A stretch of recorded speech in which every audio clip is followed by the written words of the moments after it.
Honored guests, ladies and gentlemen, it's a pleasure for me to greet all of you gathered to honor George C. Marshall and to commemorate the 40th anniversary of one of the most successful, perhaps the most successful, American foreign policy initiative in history, the Marshall Plan. As you're likely aware, I recently returned from Europe, where I met in Venice with the leaders of the other 6 major Western democracies. I also stopped off in Berlin to participate in the celebration of that city's 750th anniversary.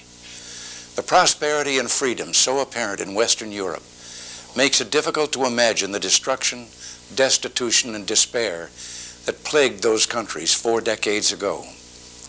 During the war, resources were expended, large portions of the infrastructure were destroyed or permitted to fall into disrepair. Germany lay in almost total ruin. A great sense of gloom and pessimism was ever present. The people of the United States had sacrificed a great deal to win the war, and it would have been easy for us to have focused on our own needs and left the rest of the world to fend for itself. Instead, under the leadership of Secretary of State George Marshall and President Truman, and with firm bipartisan support, we reached out to help Europe rebuild. Churchill, with his usual eloquence, called it the most unsordid act in history. Underscoring the benevolence of the Marshall Plan, we offered our assistance to all those who were struggling to improve their lot, including the Soviet Union. Unfortunately, Stalin turned us down and prevented the countries of Eastern Europe from participating. In Western Europe, however, the people saw the Marshall Plan as a lifeline thrown at a time when they were foundering. Almost immediately, the light of optimism and hope broke the darkness of despair. American capital began flowing in to rebuild harbors, roads, power stations, to finance heavy industry and small businesses, to teach European specialists American manufacturing and agricultural techniques. Specific allocations went to enterprises of every sort.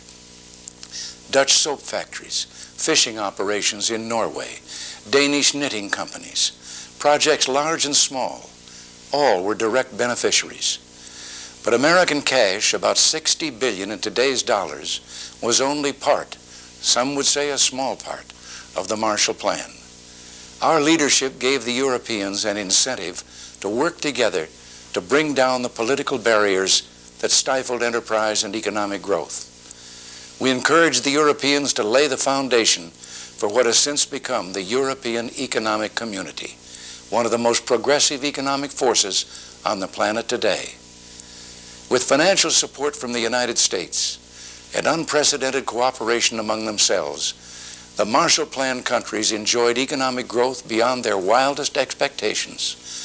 Between 1948 and 1951, per capita gross national product of those nations grew by 33.5%. In the next 3 decades, the per capita standard of living of their people rose almost 145%. In the traumatic days after the Second World War, it was not clear if Europe could be saved from a new totalitarian threat that loomed on the horizon. It was an act of generosity on the part of the American people that gave our European friends a chance not only to prosper, but also to be free. I thank you for letting me be part of this tribute to George Marshall. I commend the fine work of the Marshall Foundation, which seeks to keep alive in America what Marshall stood for: a dedication to selfless public service, hard work, integrity, and compassion. These are values all Americans cherish. I wish the Marshall Foundation and all of you here tonight who support these efforts continuing success. God bless you all.